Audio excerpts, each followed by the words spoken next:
వరుస విమాన ప్రమాదాలు ప్రయాణికులు భయపెడుతూ ఉన్నాయి.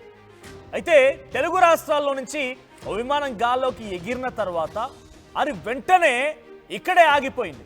ఈ ఘటన గన్నవరంలో చోటు చేసుకుంది. గన్నవరం నుంచి బెంగళూరు వెళ్ళవలసినటువంటి ఆ ఎయిర్ ఇండియా విమానానికి గాల్లోకి లేచిన తర్వాత టేక్ ఆఫ్ అయ్యే సమయంలో ఫ్యాన్ రెక్కలకి ఓ పక్షి వచ్చి తగిలిందట. దీంతో ఒక్కసారిగా ఫ్యాన్ తిరగడం ఆగిపోయింది.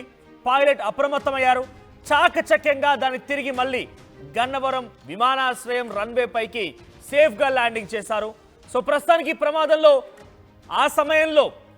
సమయంలో విమానంలో 100 మందికి పైగా ప్రయాణికులు ప్రయాణిస్తున్నారట.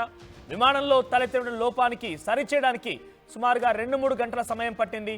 ప్రయాణికులని ప్రత్యామ్నాయ ఏర్పాటు చేశారు అధికారులు. సో మనం చూస్తున్న విజువల్స్లో ఎయిర్ ఇండియా విమానం. ఎయిర్ ఇండియా అంటేనే మనం ముందుగా గుర్తుకొచ్చేది అహ్మదాబాద్ విమాన ప్రమాదం. ఎయిర్ ఇండియా విమాన ప్రమాదాలు వరుసగా ప్రజల్ని భయభ్రాంతకు గురి చేస్తూ ఉన్నాయి.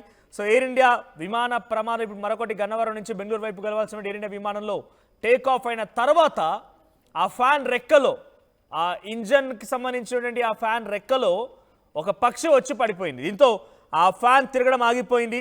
వెంటనే అప్రమత్తమైనటువంటి పైలట్స్ చాలా చాకచక్యంగా దాన్ని తిరిగి సేఫ్గా ల్యాండ్ చేయించే ప్రయత్నం చేశారు. గన్నవరం నుంచి టేక్ ఆఫ్ అయినటువంటి కొన్ని నిమిషాల్లోనే ఈ ఘటన చోటు చేసుకుంది.